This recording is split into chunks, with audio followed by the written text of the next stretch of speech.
Dunia modern rasanya kaos banget ya. Di tengah kesibukan dan tekanan, rasanya nyari ketenangan itu jadi barang mewah.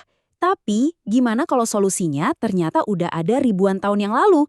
Hari ini, kita bakal bedah tuntas seni kuno buat melepaskan beban ala stoikisme. Ini bukan sekedar filosofi, tapi panduan praktis buat hidup lebih tangguh dan tenang, apapun kondisinya. Coba deh tanya ke diri sendiri, pernah nggak sih ngerasa kejebak, dihimpit stres, cemas mikirin masa depan, atau yang paling sering ngerasa keberatan sama ekspektasi orang lain? Kalau iya, Anda nggak sendirian kok. Ini perasaan yang manusiawi banget di zaman sekarang. Nah, gimana kalau ternyata kunci buat hidup yang lebih ringan dan damai itu datang dari filosofi yang umurnya udah 2000 tahun? Inilah yang ditawarin sama stoicisme. Ini bukan teori kuno yang berdebu, tapi semacam toolkit mental yang super relevan buat ngadepin tantangan hidup modern. Oke, kita mulai ya.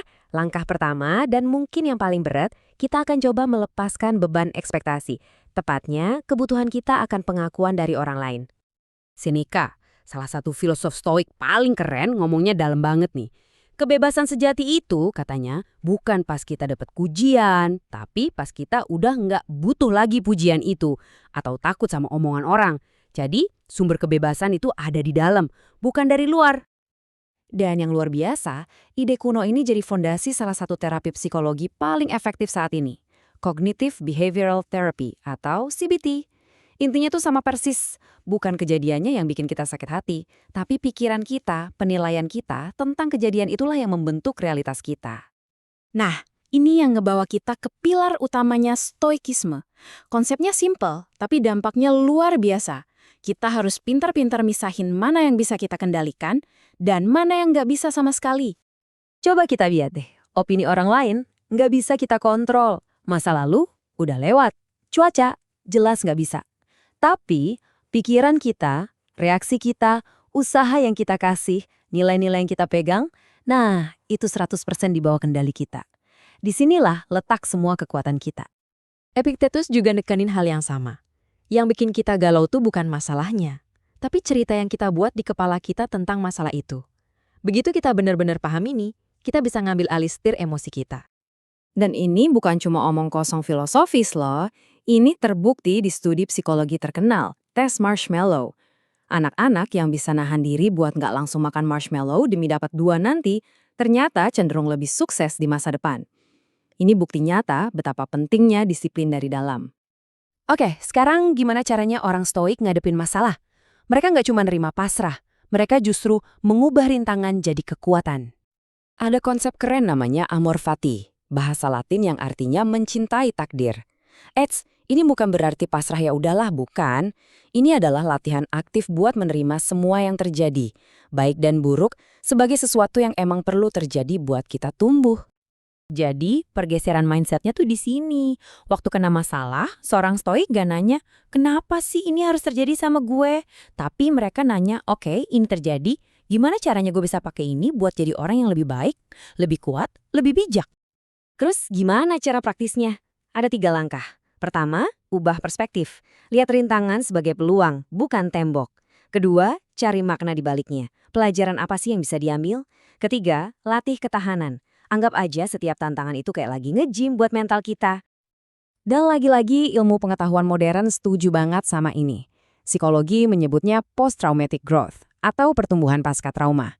Ini fenomena nyata, di mana kesulitan besar justru menempa seseorang jadi individu yang jauh lebih kuat dan bijaksana.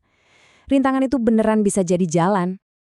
Oke, lanjut. Sekarang kita fokus ke satu-satunya waktu yang beneran kita punya dan bisa kita kendalikan, yaitu momen saat ini. Seneca lagi-lagi ngasih kita tamparan realita. Kita itu lebih sering menderita di dalam imajinasi kita daripada di kenyataan. Bener kan?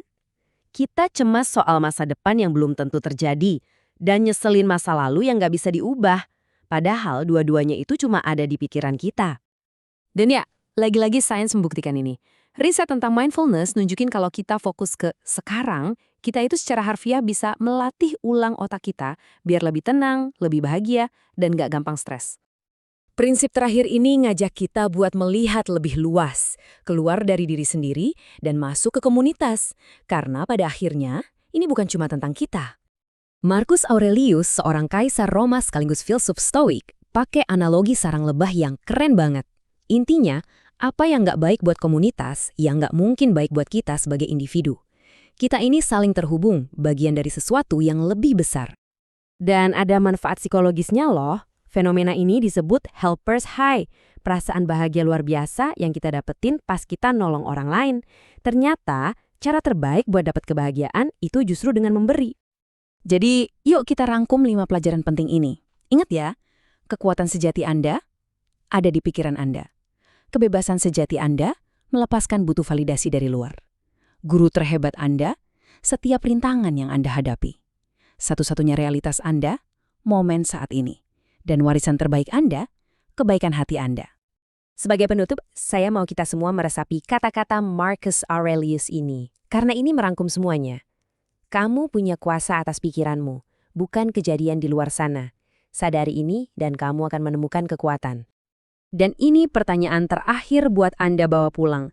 Setelah dengerin semua ini, apa satu hal, satu beban, satu kekhawatiran, satu ekspektasi yang akan Anda pilih untuk dilepaskan, mulai hari ini juga?